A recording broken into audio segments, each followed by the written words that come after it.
she's from, there's a lot of career energy that can be amplified there. Yeah, this is a good example of Sun mid-air. But it's 9 degrees, so it's not that huge. But so the chart changes, of course, we go to Hawaii. Now, instead of, so here she's Aries rising. But in Hawaii, all of a sudden, now she's like Aquarius rising. Quite different. You know, community, you know, like much more like living like this kind of thing. You know, this is the reality more. This is the kind of what you're moving through. And then here we go. Here's what we were just talking about. Venus on the ascendant within 7 degrees. This is like not huge. You know, it's not like you're right on the ascendant. But generally, when you have Venus in the first house and close to the ascendant, you're going to feel like the sense of being in love. It's that feeling of like you embody this Venus quality. So there'll be probably more sensuality in the life, more women always with Venus. You know, maybe the art takes off to a certain extent, you know. So that's stronger there. But this is the biggest thing, those nodes. See how the nodes are red on this line here? IC and MC. And here you have Chiron. So this is a big one to mention, which is on there, but I didn't mention that. Chiron is the shaman of the chart, the wounded healer. So Chiron lines are very potent. We could, if we move to a Chiron line, what ends up happening is that a lot of our wounds where we have been scarred, childhood issues, they come up. They come up for reinspection, and the whole goal there is like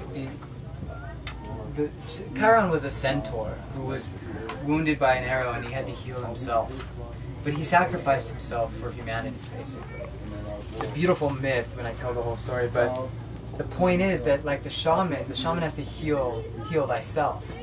And this is the principle of Chiron, that you see it has a lot to do with alternative healing practices. And being able to go in and look at our wounds and heal them. And then we can go heal others. So when we see Chiron pretty strong to this IC here, this could mean a few things. It could be, well, their issues maybe from childhood would come up. Any old woundings would be coming up. There may be a home situation where you would have those issues come up. Somebody may trigger it. Or you may live with a bunch of healers. You know, people that are alternative healers, Chiron type people. The word chiropractor comes from Chiron. It means hand. But so there's a number of expressions how this could play out. But it also signifies, you know, this is a very, very personal part of your chart. So it seems to me that you would probably study some kind of alternative healing in that place. And it would become very important to your sense of identity, to yourself, you know, and like, and be healing a lot of older stuff, genetic stuff maybe, lineage stuff, because that's the 4th house.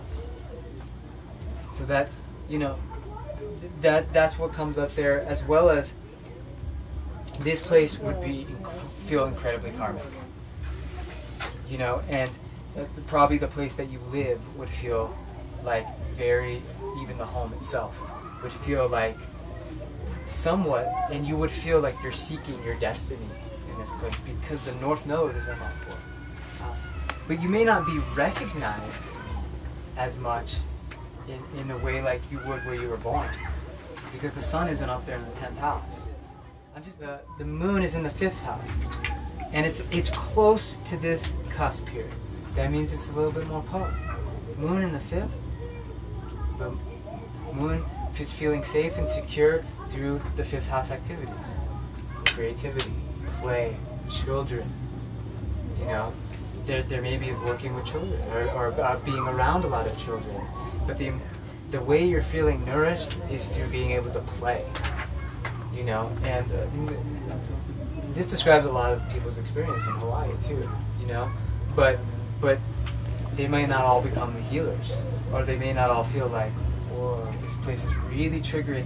Now these nodes, they they can be dangerous places to live on too, because it feels so intense in our soul, this like struggle. There may be a part of you that feels like an old part of you that may be recognized by other people, but you're working on this new part of yourself that only you know about. It's kind of hidden down here. So that might be a struggle for you, you know? So balancing that. So that's where the nodes can feel like there's a tension in our soul when we live close to those node points. And we usually will attract people that trigger that deep part of ourselves. So because when the nodes square a planet, which they probably are, that planet is going to be the key resolution to healing the old traces, the karmic traces, and really evolving your soul. That planet that's squaring those nodes. So I always will talk about that in a reading, and if those nodes are coming up. Or if you move to a planetary line, which is in contact with the nodes, well, that's going to be very karmic too. You know, and ultimately, I would usually inspire that kind of move, because we're here to evolve our souls. You know, we're here to really activate that. We can move to a line, like, for instance, this is actually really interesting. Your north node is in Taurus. So the soul is seeking to be, like, learning the qualities of Taurus. How to be a gardener, you know, how to be a musician, a dancer, a sensualist, you know, a cook, all these Taurian things, being with the earth, you know.